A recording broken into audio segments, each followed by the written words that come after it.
Hi, so this is Campaign Diary 10 for Into the Wildlands.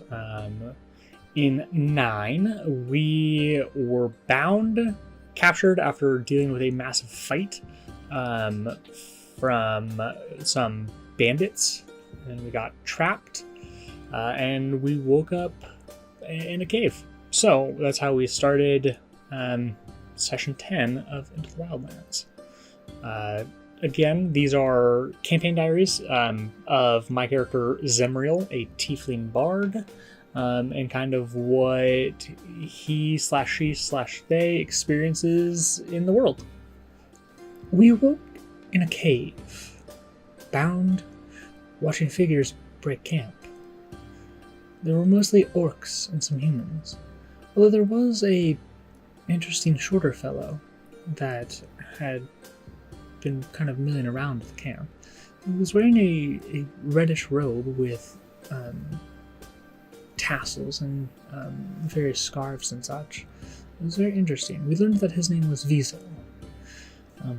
After being told that we were going to be taken further into the forest to meet the rest of the bandits, some of us, after having made improper decisions, were bound and gagged.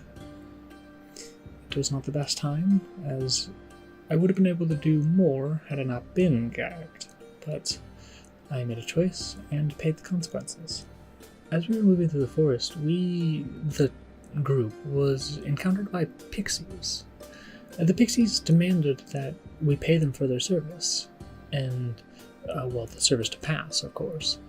And that service happened to be paying them a moon.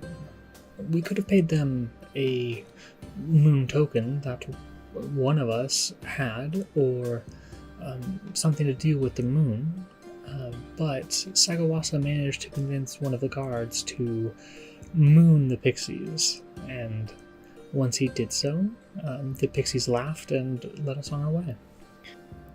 After a full day's travel, we started to bed down. We made camp at a small fire pit. We loosened our bindings throughout the day, but I do not think it would have been enough.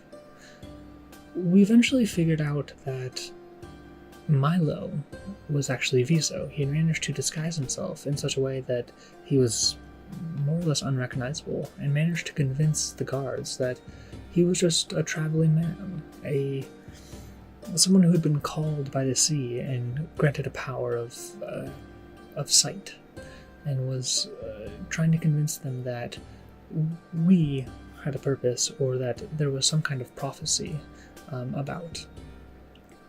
We had tried to loosen our bonds to be able to make an escape, and Milo had been seeing this as Vizo cast a spell that looked like Milo off the distance. It was a silent image, and that didn't really work. It more made the guards cautious because they gathered around us and didn't really go after Milo, which is, I believe, what he intended. Had they gone after him, we would have probably been able to strike.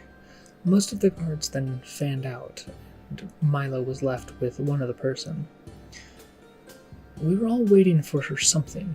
I think we were waiting for Milo to do something, and Milo must have been waiting for us to do something. But neither party did, so we didn't do anything, which was mighty unfortunate. Then we rested throughout the evening, and daybreak came.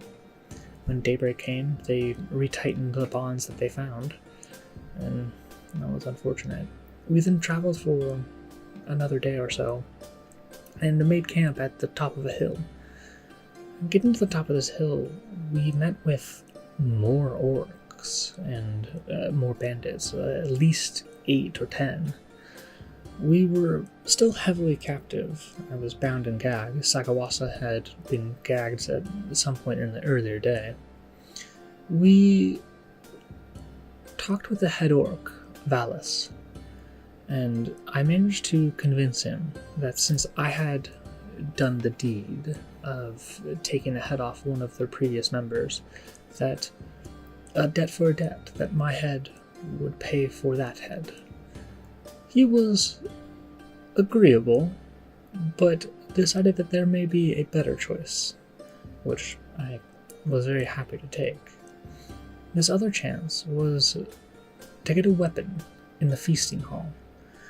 We did not know what the feasting hall was, or what this weapon was, but it was guarded by creatures of unending appetite, called the Devourers, the Famished, or the Hungry.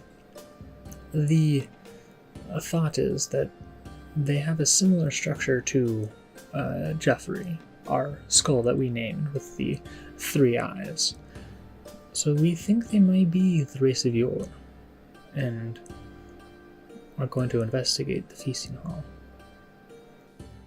And that's it. That's pretty much what we did. It seems like not a lot, but it was definitely a lot. A lot of things that happened, so I'm excited to see what happens on Tuesday. That's it for today. I am trying different things, so that's why you can like see the shadows, because I have a light over there, and my mic's right here, supposed to over there. It's fine. You don't really care. Cassie Swanson does the music. It's Northern Wind. It's beautiful. I'm gonna try and get him to write some D&D battle music for my campaign, because I think that would be awesome, because I don't like other stuff on YouTube, because it's like lots of tracks and I would like one continuous loop. But I digress, and I will see you guys later. Bye!